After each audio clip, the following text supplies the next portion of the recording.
Sige, magandang umaga mga estudyante. Naka-YouTube tayo, no? So hanggat nandiyan kayo, you can listen, and it's the Word of God, eh? And it's the Holy Spirit that works in your hearts, no? So, of course, marami din sumusunod sa atin, no? Mga guro, mga administrador, mga empleyado ng ating paaralan, sa panguna ng ating Pangulo, Dr. Danilo Biayap. Naka-YouTube tayo, no?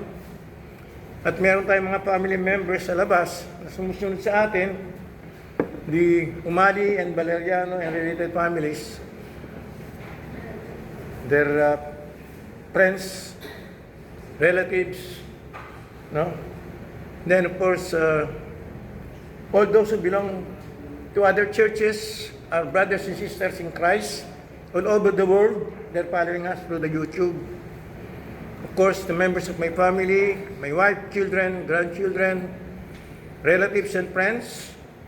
Of course, I have more than 5,000 friends in the Facebook that is also following us in the YouTube. And of course,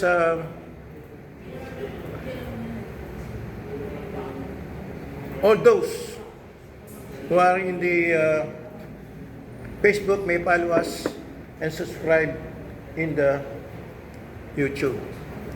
Okay, let us start with our morning devotion. This is the first day of our semester, di ba? With the morning prayer. So let's put ourselves in the presence of God in the name of the Father and of the Son and of the Holy Spirit. Amen. Let us pray. Dear God, we are here again at the start of a new semester. It would be easy for us to become overwhelmed at the thought of the mountain of tasks that await. Help us instead, O Lord, to see the opportunities, the challenges before us. To be thankful that you have given us work to do and the ability to do it. Thank you for all the people whom we meet and serve, and for those who serves us. Bless our neighbors, our community, our city, our province. Keep them safe and create bonds of fellowship between neighbors, friends, classmates, schoolmates that enhance peace in this world. Bless us too as we go out as a Christian to witness about your wonderful Savior, our wonderful Savior, by our lives and words. In Jesus' name we pray. Amen. Today, February 5, we celebrate as Christians the Passover feast. No?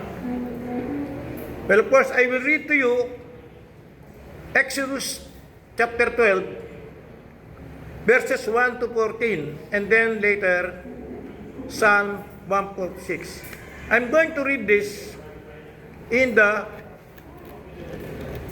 Tagalog version of our Bible. Okay? So this is Exodus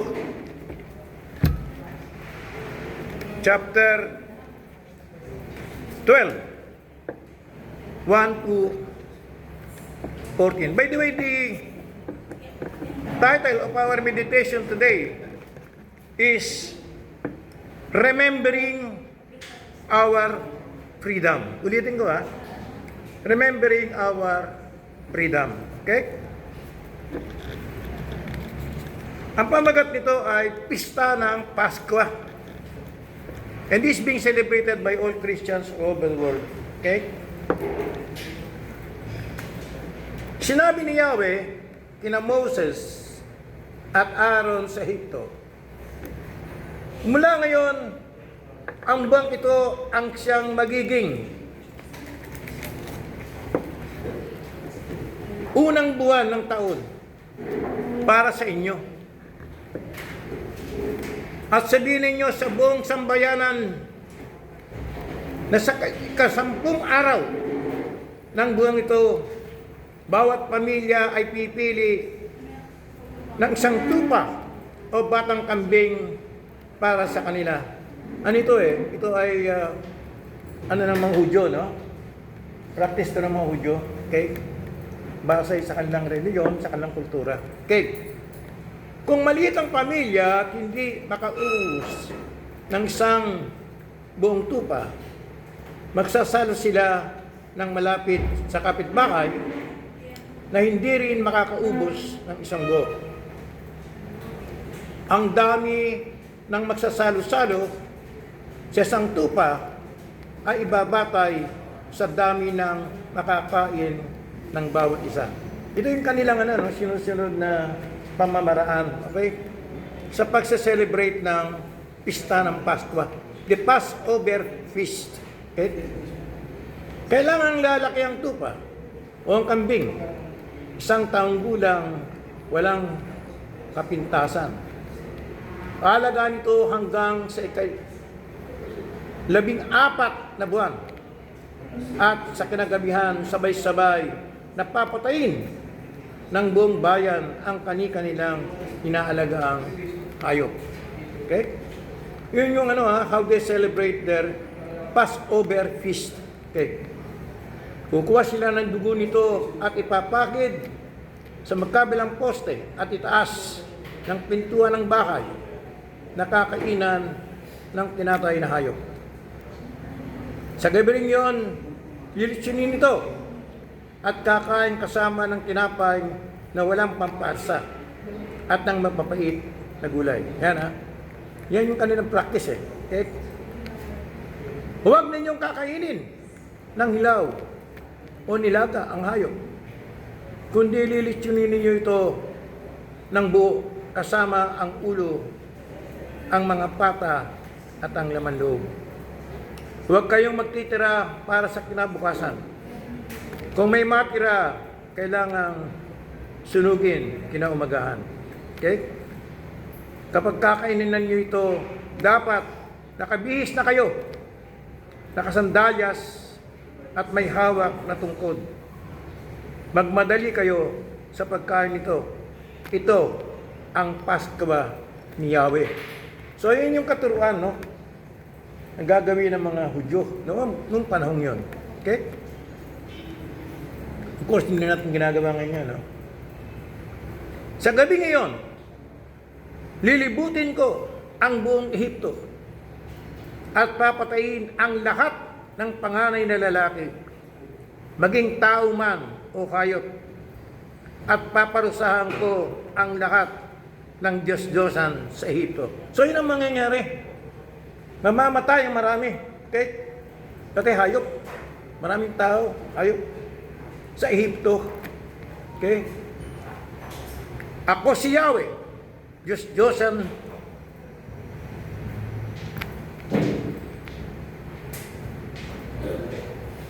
paparusahan ko ang lahat ng Diyos-Diyosan sa Ehipto. Dugo ang magsisilbing palatandaan ng mga bahay na inyong titirhan. Lahat ng bahay na nakita mo kung may pahid ng dugo ay lalampasan ko. So maliligtas yung mga Israelitas. Okay? Na may pahid na dugo sa kanilang mga bahay. Okay? At walang pinsalang mangyayari sa inyo habang pinaparusahan ko ang buong Ehipto. So parurusahan ng Diyos ang buong Ehipto. Ito yung bago makalaya ang mga Israelita sa pangunguna ni Moses nasa Egypt papunta sa lupang pangako. Okay? Ang araw na ito ipagdiriwang ninyo sa lahat ng inyong sanlaki bilang pista ni Yahweh. So ito ang pista ni Yahweh. Sa pamamagitan ito maalala ninyo ang aking ginawa. So yung pamagat nga ng ating meditation ngayong umaga ay remembering our freedom. Ano ba yung freedom natin? Ano yung freedom natin? Slavery from sin. Okay? Okay? Doon tayo pinalaya sa ating mga kasalanan. Okay. Babasahin ko rin sa inyo ang Psalm 146, ano? Okay? Psalm. Mga awit, 146. Ang pamagat naman nito ay pagpupuri sa Diyos na tagapagligtas. Ayan. Kasi nga, niligtas ng Diyos yung mga Israelitas sa Ehipto. Okay? Purihin si Yahweh. Purihin mo si Yahweh, o aking kaluluwa. Pupurihin siya at aking aawitan. Aking aawitan habang ako'y buhay. Yun ang pangalan Diyos, di ba? Yahweh. Okay? Sa mga pangulo'y huwag kang manghahamak kahit sa kaninong di makapagligtas. Makapagligtas. Kung sila'y mamatay, balik sa alabok. Kahit anong plano nila'y natatapos. Okay? Mapalad ang tao na ang kanyang Diyos na laging katulong ay ang Diyos ni Jacob. Sa Diyos na si Yahweh, umaasang lubos. Sa Diyos na lumikha ninyong kalangitan ng lupa at dagat at lahat ng bagay. Maliwanag yun, ha? Ang Diyos na lumikha ninyong kalangitan ng lupa at dagat at lahat ng bagay. So wala itong kinalaman sa evolution theory. Ha? Okay? Ang Diyos ang lumikha ng lahat ng bagay. Ang kanyang pangako ay maaasahan. Okay? Panig na naapi kung siya'y humatol. May pagkaing handa sa nagugutom. Okay? Pinalaya niya ang mga nabihag. Isinasauli, paningin ng bulag. Lahat ng inapi ay itinataas. Ang mga hinirang niya ay nililingap. Ayun. Sinasang-alang ang mga dayuhang sa lupain nila'y doon tumatahan. Tumutulong siya sa balot ulila. Ngunit sa masamay, parusa ang hatid niya. Ayun. Ha, maliwanag, ha? Walang hanggang hari ang Diyos na si Yahweh. Ang Diyos mo, Sion, ay mananatili. Purihin si Yahweh. Yan ang awit 146 sa Old Testament, no? Okay? So, yung ating devotion ngayon ay nakabatay dito sa Portals of Prayer na pinamagatang Remembering Our Freedom. Gaya ng binasa ko sa Exodus chapter 12, verse 14, ang sinasabi, "This day shall be for you a memorial day." Yun nga yung feast, no? Passover feast.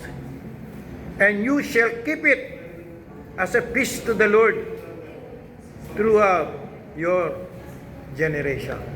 Tama-tama ito, no? February 5 ngayon eh. Okay? So the celebration of the Passover feast for all Christians. So remembering our freedom. Madaya tayo, di ba? Tayo pinalaya ng ating Panginoong Jesucristo sa pamagitan ng kanyang kamatayan doon sa krus. No? Pinalaya tayo sa kapangyarihan ng kamatayan, ng masama, at ng kasalanan. Okay. The Passover feast is still celebrated by some Christians who was to recall the saving work of the Lord in bringing people out of slavery Yung ating binasa kanina, di ba? Pinalaya ng ating Panginoong Diyos, Yahweh, ang mga Israelitas, ang kanyang mga anak, sa Ehipto, sa pagiging slaves, no? Sa Ehipto.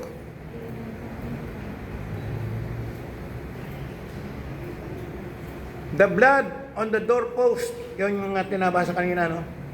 Signaled to the angel of death to pass over the Israelite homes. So lahat ng merong pahid ng dugo, ano, ay nilampasan ng angel of death. The blood of the sacrificial lamb brought them new life and freedom. Ganun din tayo.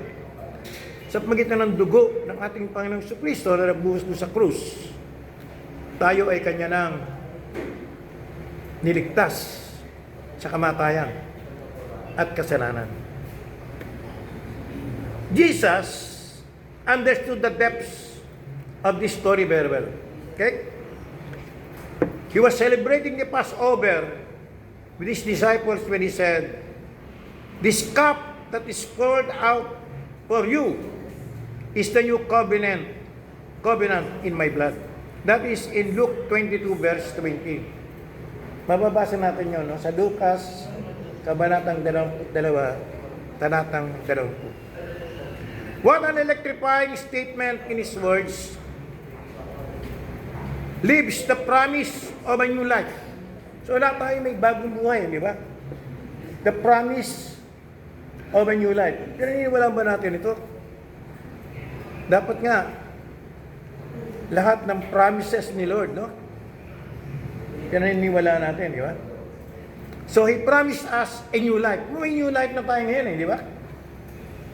And a new freedom. And we have also our new freedom. So may new life tayo and new freedom because of Jesus Christ who poured His blood on the cross when He died for our sins. Maliwanag ba yun? We are saved by the blood of the Lamb. Okay? But we are forgetful people. Nakakalimutan natin kumisan eh. For this reason, God established festivals to remind us of what the blood of Jesus has accomplished for us. Yun. So the festival is a reminder to us of what God, Jesus, no, has done on the cross. Okay? Every time we reenact the Passover moment on our altars, in the wine and the wafer of the holy meal, we are taken back to the upper room with Jesus. And back to all the generations who kept this feast, who remembered it for us. Okay, so we remember. Yan ang title nito, Remembering Our Freedom. So inaalala natin ang ating kaligtasan. Okay? We are called to remember the Lord's deliverance. So yun ang important thing, ang purpose, no? Ng celebration of the Passover feast, no? We are called to remember the Lord's deliverance, which He continues to perform for us on a daily basis. So ginagawa ng ating Panginoon Diyos yan araw-araw, no? Sa ating kanyang mga anak. Anak tayo ng Diyos eh. Because of Christ. Okay. So let us pray. Jesus, help us to remember what your blood has done for us. Amen. Let's all join in the Lord's Prayer. Our Father, who art in heaven, hallowed be thy name. Thy kingdom come. Thy will be done on earth as it is in heaven. Give us this day our daily bread, and forgive us our trespasses, as we forgive those who trespass against us. And lead us not into temptation, but deliver us from evil. For thine is the kingdom, and the power, and the glory, forever and ever. Amen. Let us receive the blessing of the Lord. The Lord bless you and keep you. The Lord makes His face shine on you and be gracious to you. The Lord look upon you with favor and give you His peace. So maraming salamat sa inyong lahat na nakinig. Of course, sabi ko nga kanina, makinig lang kayo sa salita ng Diyos at ang Holy Spirit will be working in your hearts. Okay? To sanctify you and to strengthen your faith in Christ. Okay? By the way, I am Evangelist Dr. Romeo Umali. Thank you and good day.